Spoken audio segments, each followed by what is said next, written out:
Welcome to our next section of HST 306, the Veteran Experience. I, of course, am Dr. Stevens, and we will be looking at World War I veterans in this section of the course. Our foray into the 20th century has begun, right?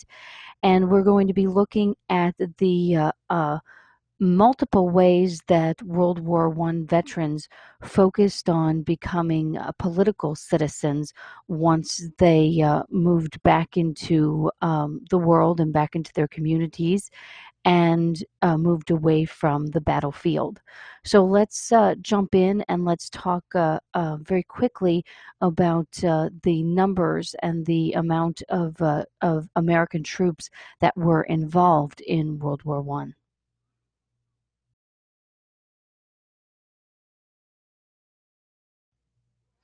Well, the GIs that served and really saw a battle in World War I were nicknamed the Doughboys, and these Doughboys make up a very slim percentage of the population of people who were a part of World War I in terms of the American military.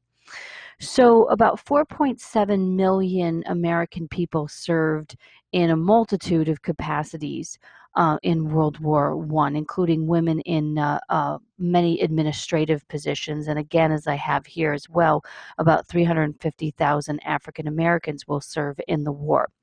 But note the fact that only about 2 million of these 4.7 million people actually made it to Europe.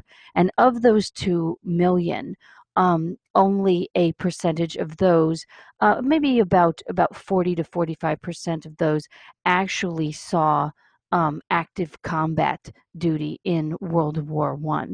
So, of those people who actually saw combat, most of them were people who were drafted. So, one of the things that you're going to see as we move into the actual history of the veterans is that this idea of being conscripted, of being forced to perform civic duty, is going to weigh pretty heavily on the veterans as they come home.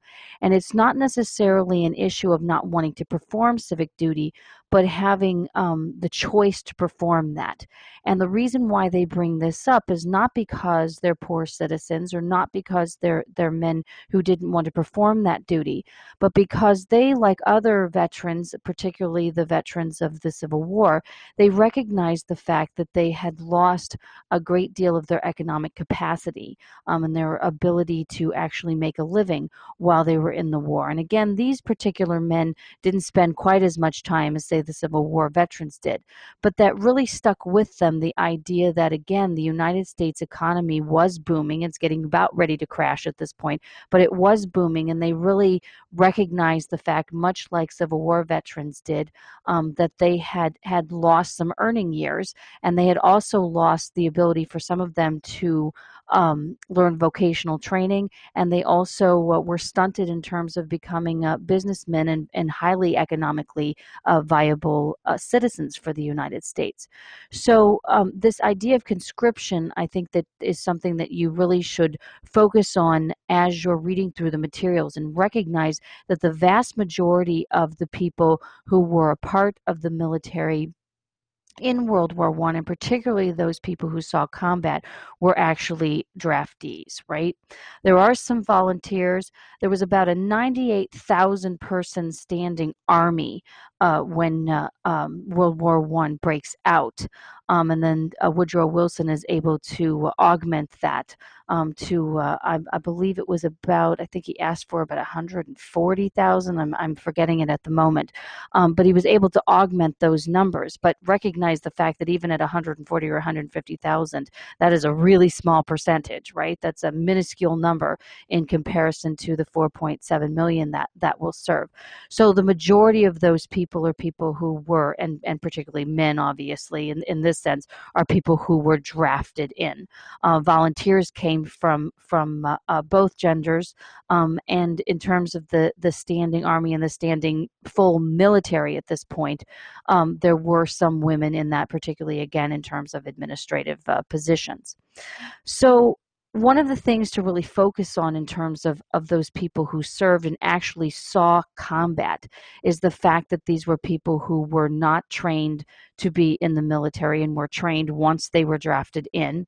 And they're people that recognize the civic duty of being the citizen soldier, but also recognize that they're performing a pretty considerable service for the United States of America, and that they believed that they deserved compensation, not reward, but compensation for what they had done. Very quickly here, let's talk about some of the issues that occurred with World War I in terms of preparation, transportation, and mobilization of forces. One of the things that happens in World War I, again, because we had such a small standing military and particularly standing army, is that there was a pretty considerable focus on the idea of how are we going to get all of these people together?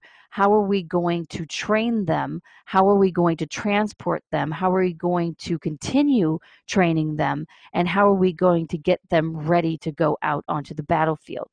And what you will see, what happens in this particular war, is that many of them are held. And so it's not until really well into the war, and we'll talk about this in a second, but well into the war, that we see any sort of actual participation by American servicemen in the war. And this has to do with the fact that the United States military recognized the fact that their men just weren't ready. There was a particular point in time when General Pershing was really holding many of these men back, thinking that they needed more preparation, whereas the upper echelon was saying, no, we really need to get them in there. We really need to help our allies. But there was from the get-go a pretty large concern about how they could, there were obviously lots of stories coming back about how terrible this war was, the technology of the war, the nerve gas, all of those issues that were occurring, and the issue of shell shock as well, that there was a concerted effort and a very large concern among the American military that the men who would go and fight would need to be highly prepared in order to do so. So let's move on and let's talk a little bit more about the actual American Expeditionary Force that served in the war, and then we'll start moving on to the actual veterans' history.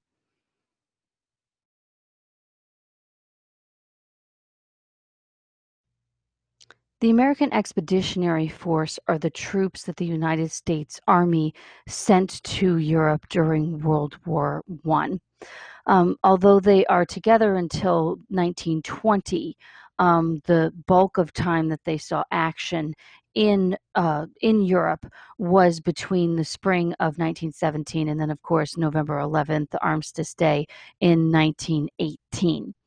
So these expeditionary forces were led by General Pershing, and as I had mentioned before, people like Pershing and then other members of the upper echelon of the military believed that the men who were going into war in Europe really needed to be significantly trained, very well trained, in order to be able to keep up with what was going on in terms of the warfare during this very new style of warfare that was going on in World War One.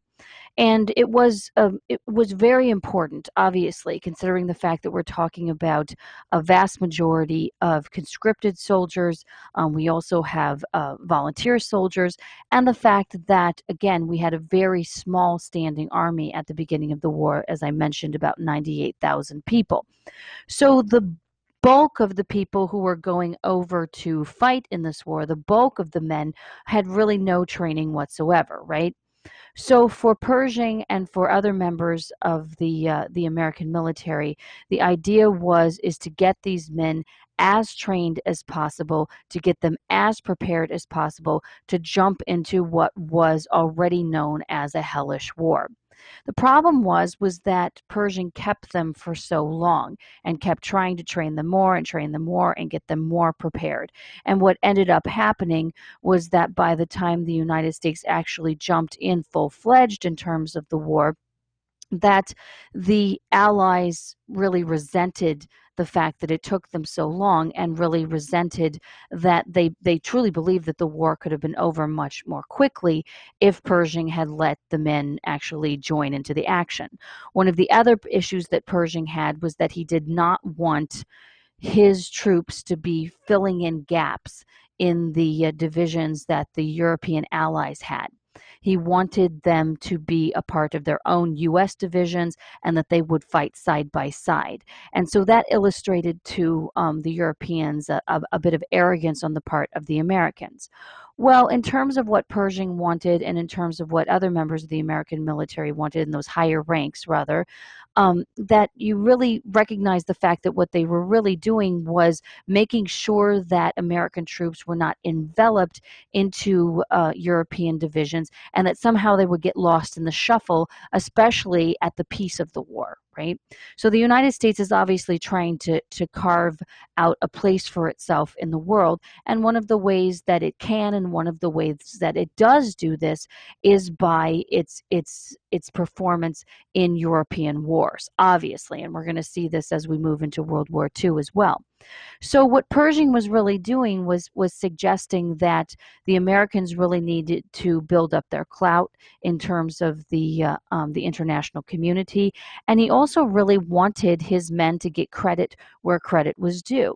And even though it took a very long time for the Americans to jump into the war, and the Allies were really upset with the fact that they believed that if the Americans would have jumped in earlier, that they could have stopped things, obviously, as I mentioned before, much more quickly than they did.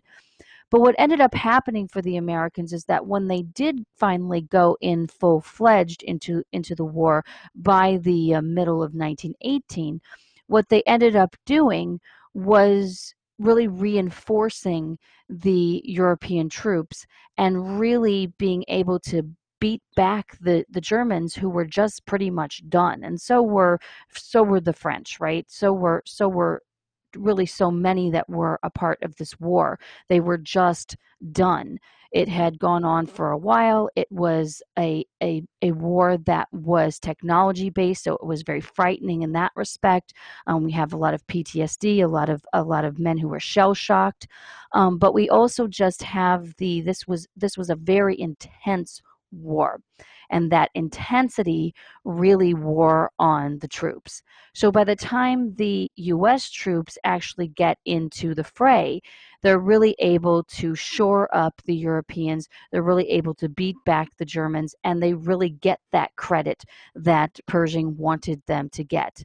So in terms of the numbers here, when we're in the spring of 1917, we really only have about 14,000 troops that are in Europe, American troops that are in Europe, and they're slowly trickling in. And that small amount of troops really don't see any real action until the fall, around October of 1917. But there's a concerted push put on in early 1918 to start funneling in U.S. troops, and by the time you get to the late spring of 1918, there's about 10,000 U.S. troops arriving per day.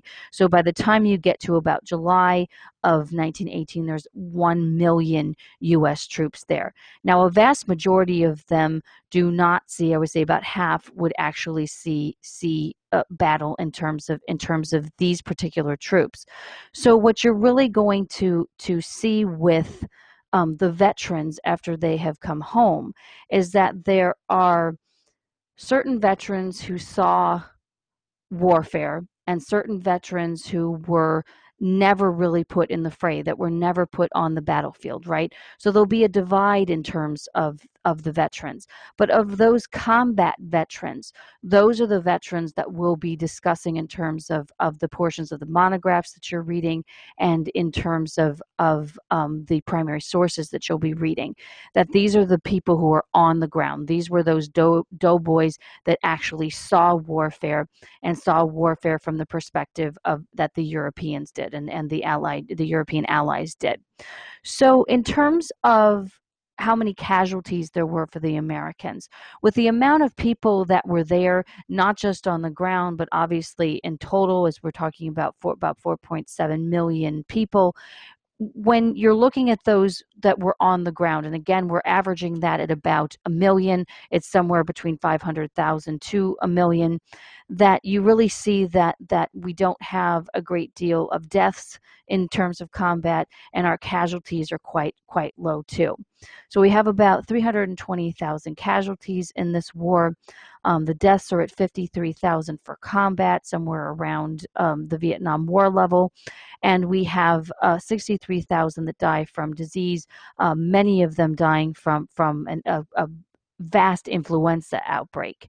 And so when you put all of those together, whether they're combat deaths or their death from disease, not that not each individual life didn't matter, but when you put all of those together, considering how many people were there, even just in terms of combat, it really is a minimal number, especially when you place those numbers against the European allies, right? That they suffered a great deal more than the Americans did in terms of death. In terms of the wounded, we have about 200,000, but one thing I would like to point out is it's a misnomer that many of them suffered from nerve gas injuries. There were very few Americans that actually suffered from nerve gas injuries, and it was mainly the Europeans that did. There were American men that came back who were shell-shocked, but again, they were not at the same level and the same numbers as the Europeans were. So now let's move forward and let's talk a little bit about the experience of the veterans once they come home and some of their main contributions, and then we'll talk about our questions of analysis.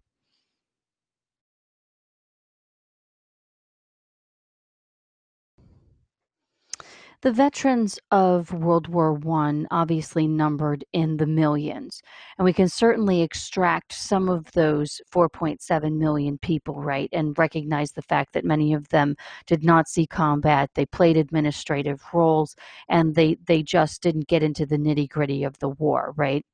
So when looking at the actual veterans who did see combat, we recognize that we're looking at less than 1 million people once you put in the casualties, the deaths in terms of the war.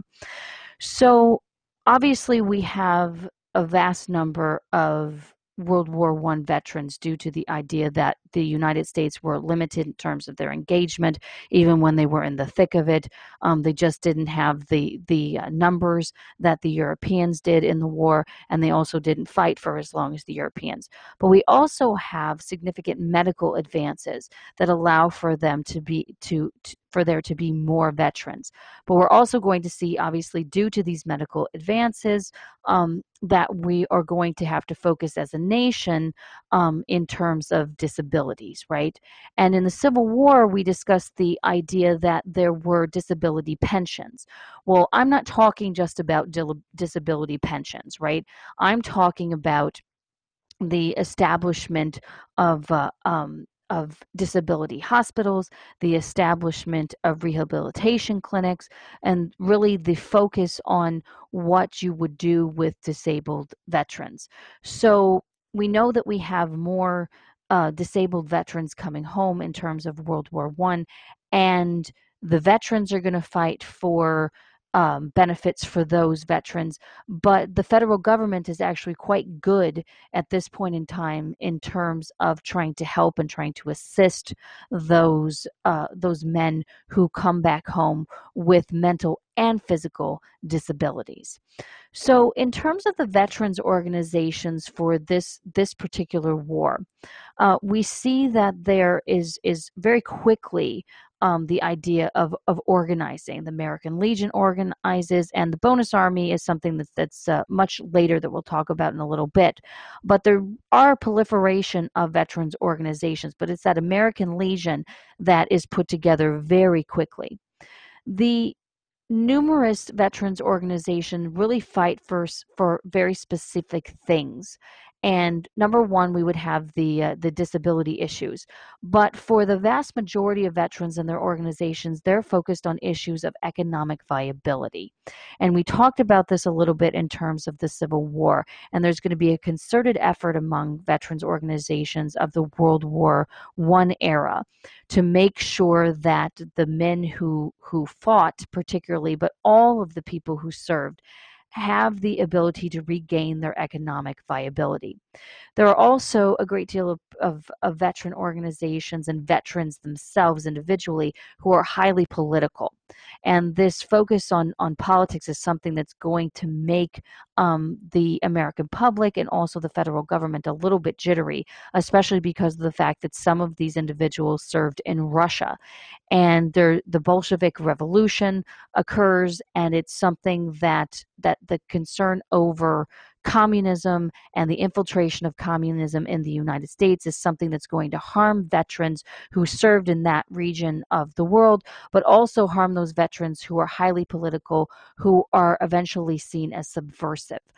Some of them also connect themselves to labor unions and labor organizations, and those organizations are seen as subversive as well. But the crux here to understand is that veterans organizations in this post World War I era are really focused on the issue of economic viability. Now, I'm going to leave that at that in terms of really going into some analysis of it, and we'll talk about that in our conclusion section. But this issue of economic viability has not only come up again, but it's really going to be something that these veterans focus on in a way that even the Civil War veterans did not. Some of the reintegration issues that veterans of World War I had, some of them have PTSD issues. It's something that is not as prevalent as we've been taught that it was in terms of World War I. Much of what we see in terms of PTSD, in terms of shell-shocked veterans, in terms of gassed veterans, those are Europeans, okay?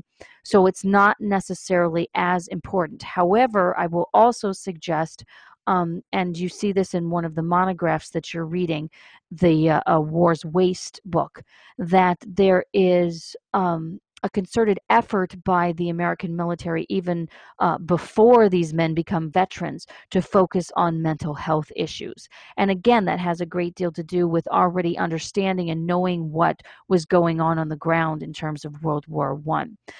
But it is economic issues that again really plague the veterans of World War I. And these reintegration issues in terms of economics not only deal with those issues of wanting economic viability, wanting economic compensation, but they also unfortunately dovetail with the Great Depression, right? And that's where that bonus army comes in. And the bonus army really fights for particularly homeless veterans to get some sort of compensation so they do not have to live in poverty. The establishment of multiple institutions occurs during the post World War I period.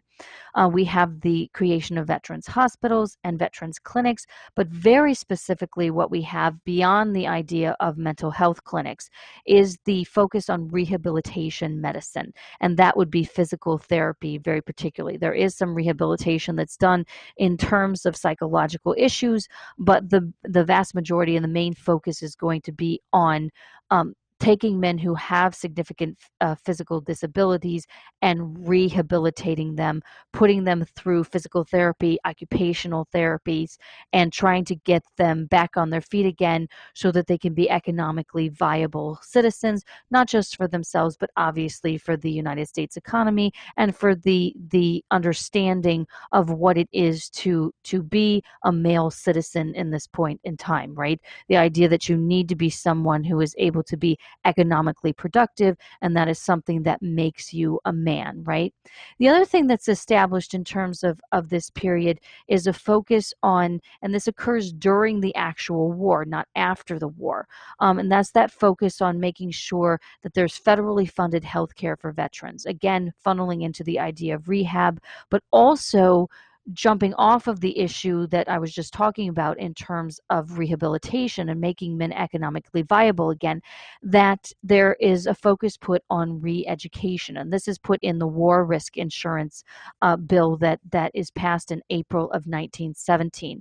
And the War Risk Insurance has to do with families. It also has to do with actually war risk in terms of shipping. But there's a focus that's put on the rehabilitation of disabled veterans. And again, trying to make sure that not just these men are taken care of in terms of health issues, but the United States government paid out over what is now would be considered about $5 billion in terms of their um, the compensation that they gave to disabled veterans of the Civil War. And so they're looking to not do that again. And so that's one of the reasons why they start federally funding healthcare for veterans and also focusing on the idea of re-education. So having workshops that give vocational training and really focusing on the idea of helping these individuals get vocations, which is something that they and Civil War veterans had really been upset about, right? The idea that they had lost time, not just in terms of lost wages, but they had lost times in terms of learning how to do something in the vastly different economy that was being created, not just in the late 19th century for Civil War veterans, but also in the 1910s for these World War I veterans. And so the United States government really focuses on the idea of economically viable veterans who are able bodied and who also have certain physical disabilities, right? So there's a pretty significant push put on not just to help them, but to also help the federal government to not have to dole out so much money. Okay, so let's stop there and let's focus on our questions of analysis, and let's talk about the multitude of conclusions that you could draw from the materials that we're reading for this week.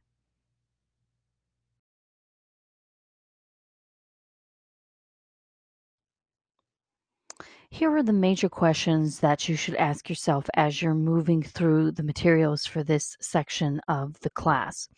So, number one, we've been talking a great deal about the image of the veteran, right? And who's shaping the image of the veteran and what that image really is about. And sometimes it's about national identity, right? Sometimes it's about masculinity. Well, for the World War I veterans, it's about a very specific issue, okay? So, in terms of these veterans, how did they establish an image for themselves? And was that image always beneficial for them, right?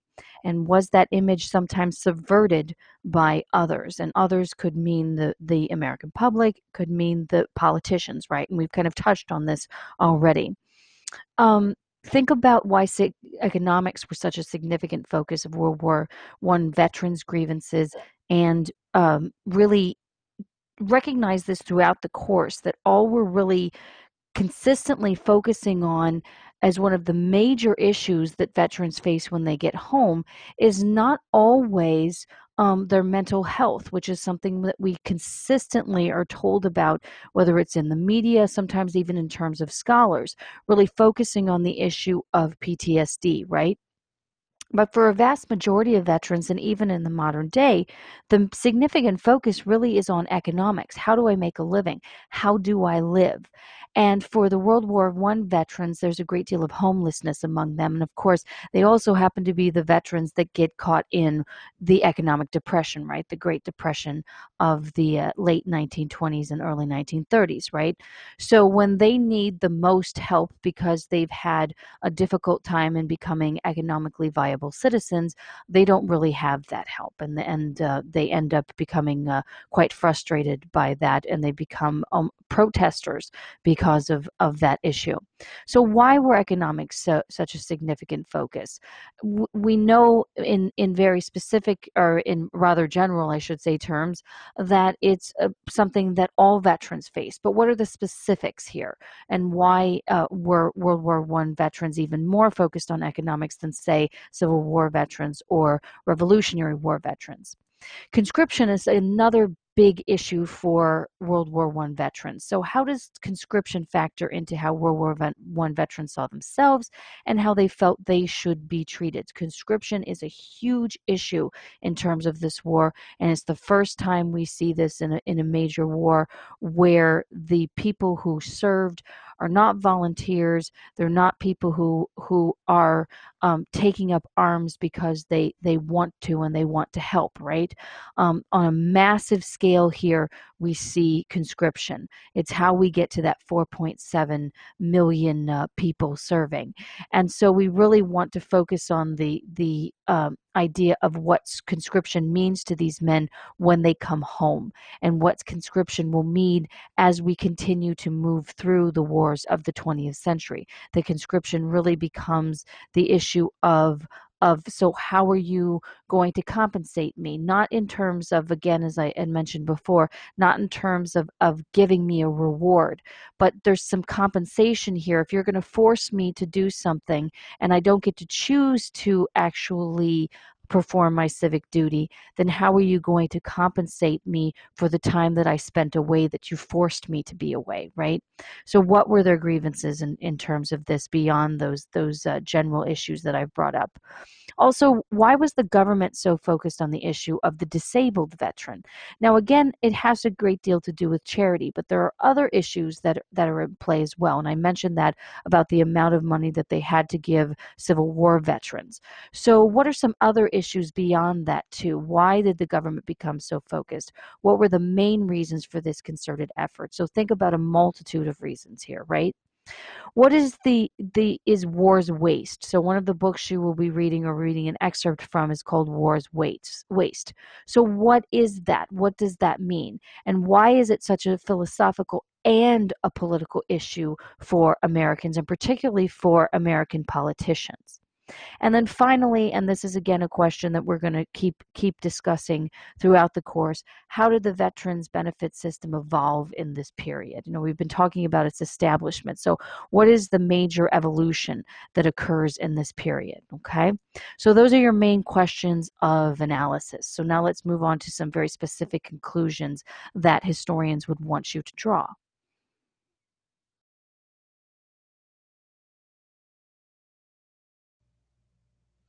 Here are the major conclusions to draw from the readings for this section of the course. And as I've reiterated a few times now, the idea here is for you to get a sense of what I want you to pull away from this, what I want you to pull away from the materials in terms of military history and also in terms of veterans history, right? And so you again can draw other conclusions, but these are the major portions of the historiography that I would want you to understand for the course. So historically, at least to this point of the class, World War I veterans were the most political of veterans, and sometimes they actually become political pawns. And so this picture that's on the screen is are members of the quote unquote bonus army. And those are the men that go to Washington, D.C., and they try to get economic help, economic benefits, and try to curb homelessness among World War I veterans, including themselves, okay? But they end up becoming political pawns in this process.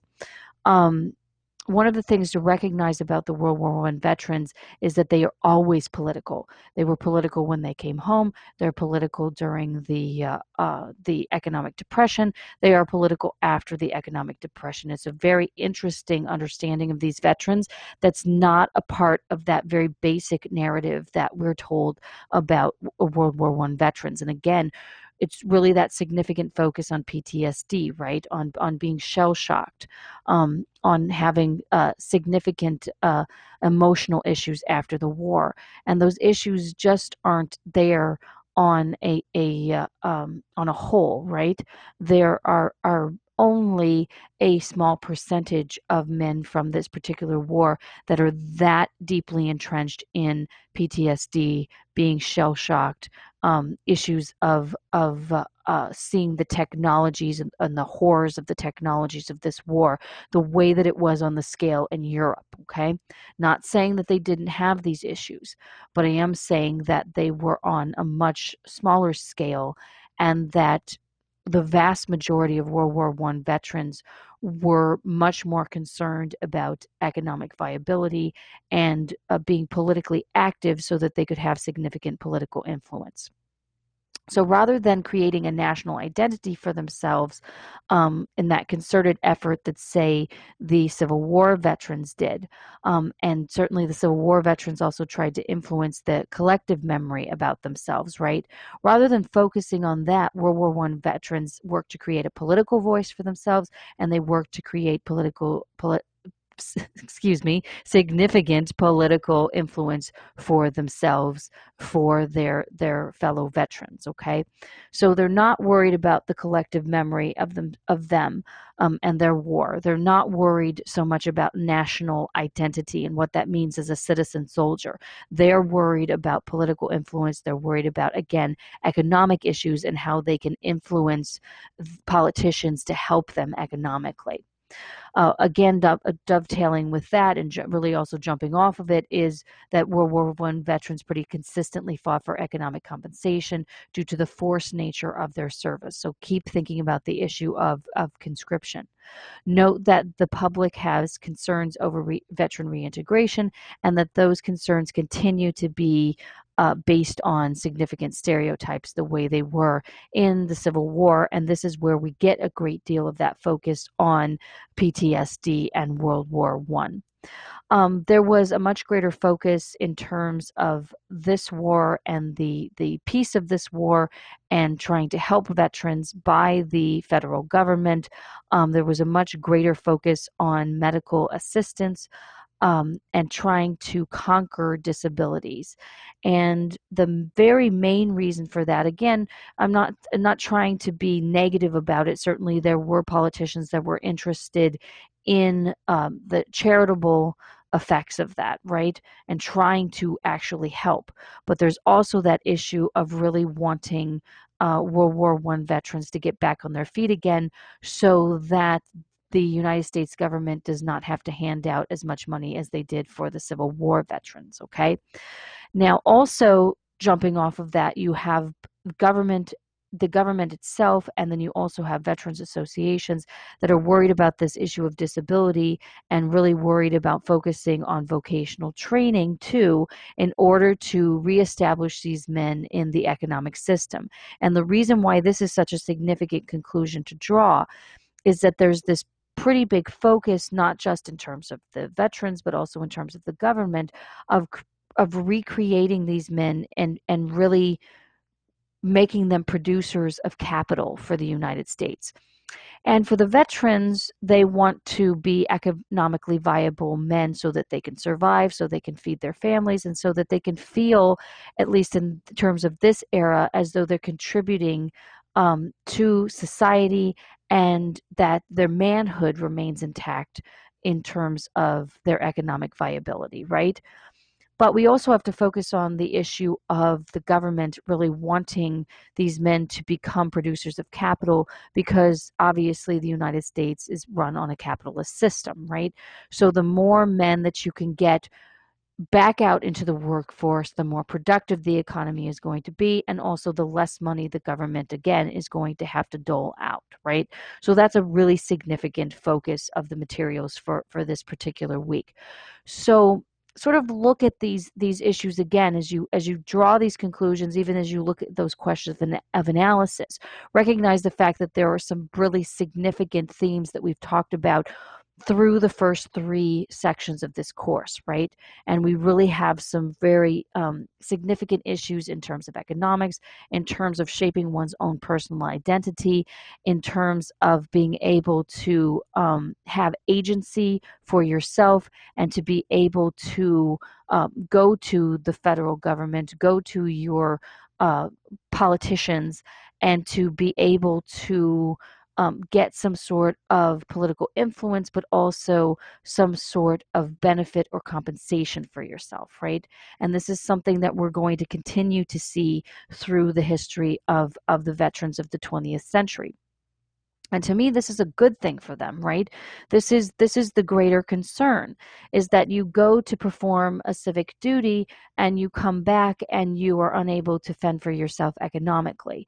And this is something that we're going to continue to see, and we'll see it in World War II. we'll talk a little bit more about the fact that there are men who are able to become much more economically viable because of the GI Bill, right? But we're still going to have men that are poverty stricken. We're still going to have disabled men who need more help. And the GI Bill, even though it, extends through the 20th century and into the 21st century, we're still going to see in the Vietnam era and beyond that there are some pretty significant issues economically for veterans as well. So this is just going to be something that goes on and on, regardless of the amount of help that the federal government is going to give veterans.